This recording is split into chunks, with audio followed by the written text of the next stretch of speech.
Hello, my fellow tankers. This is your host, and you're watching this channel. And today we have yet another special request from the community. You guys wanted to know how this aircraft came into existence, so here it is. Sit tight and enjoy. And for those of you who are joining us for the first time, make sure to stay tuned for all the latest news about the greatest game in the world.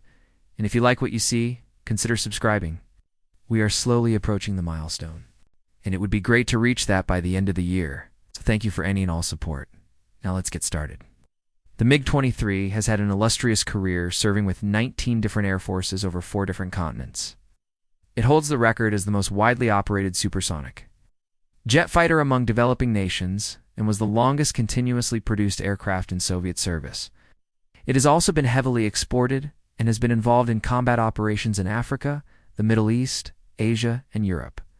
In fact, it's thought that the MiG-23 has the distinction of being the only 4th-generation fighter to be shot down over a NATO country after downing one in 1984 during the Balkan conflict. But despite all of this, there are still relatively few model kits of the MiG-23 available, and the selection of aftermarket accessories is very limited. This is especially odd considering that the MiG-23 has been retired from frontline service for almost 15 years now, and yet it continues to serve with several air forces in a variety of training and ground attack roles. So how did this workhorse of the skies come to be? Well, let's find out. With the end of World War II, Soviets found themselves in possession of a number of captured German jet aircraft, one of which was the Mi-262. During the war, the Germans had been working on an improved version of the Mi-262 known as the Mi-263. This version featured swept wings similar to those found on the earlier Lavokin La-29, which were designed by Vladimir Messerschmitt, while he was under contract to the Air Ministry of Finland. Soviet engineers were impressed by these wings and saw the potential for creating a new type of aircraft that could fly at high speeds and turn rates, well beyond anything currently in service.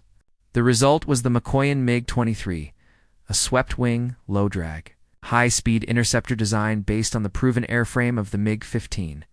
Development of the MiG-23 began in June 1947, when the OKB, or Central Aerohydrodynamic Institute, issued a design brief for a twin-engine swept-wing jet fighter capable of carrying a variety of air-to-air and air-to-ground weapons.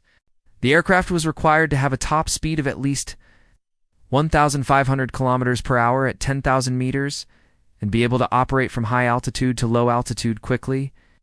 The first prototype was ready for testing by early 1948, but delays in engine development meant that flight testing did not begin until September of that same year. Despite this setback, the MiG-23 made steady progress through the following years, eventually entering service in 1953. Initially, the MiG-23 was used as an interceptor, engaging enemy bombers and reconnaissance aircraft. Its range and payload capacity was increased in later variants, eventually leading to its use as a fighter bomber and attack aircraft. The MiG-23 saw extensive combat during the Korean War, where it proved to be a worthy opponent to the latest American aircraft. Although the MiG-23 was often outnumbered and outgunned, it more than held its own against the F-86 Sabre and other American fighters. In fact, it was the MiG-23 that scored the first aerial victory against a jet-powered enemy aircraft during the conflict. MiG-23 piloted by Vasilis Dolgopia down an F-86. Sabre flown by American pilot Emil E. Fougier on June 1950. While the official reason given for the shootdown was mechanical failure on the part of the Sabre, many sources claim that the MiG-23 simply outmaneuvered and outgunned the American fighter. In the years following the Korean War, the MiG-23 continued to be developed and improved. The MiG-23 F-13 was an upgraded version of the MiG-23 F-9, which featured improved aerodynamics, increased fuel capacity, and a more powerful radar. The MiG-23 F-22 followed in 1956 and featured even further improvements, including the addition of a second radar for ground attack missions. The MiG-23 G7 was a ground attack variant of the MiG-23, which was introduced in 1957. It featured a new wing design, which improved its low-altitude performance and handling characteristics. The MiG-23 UB, introduced in 1958, was a 2-seat trainer version of the MiG-23 F-13. It featured the same airframe as the single-seat version, but with tandem seating and dual controls.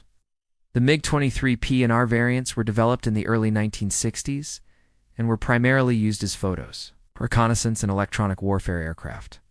The MiG-23 was widely exported to various countries around the world, including Poland, Czechoslovakia, East Germany, Hungary, China, North Korea, Vietnam, and Egypt.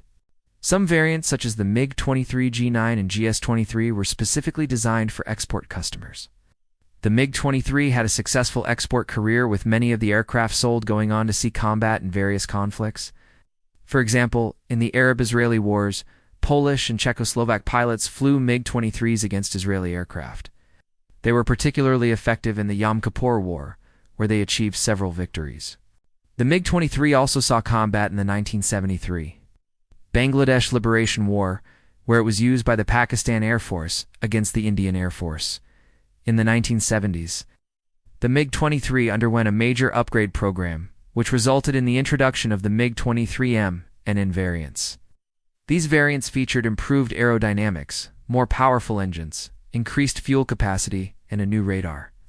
The MiG-23M was a multi-role fighter designed to perform both air superiority and ground attack missions. It was the first version of the MiG-23 to feature variable swept wings, which allowed it to optimize its aerodynamic performance for different flight regimes. The MiG-23N was an all-weather fighter which featured improved avionics and a more powerful fire control radar. It was capable of carrying a variety of air-to-air and air-to-air ground weapons.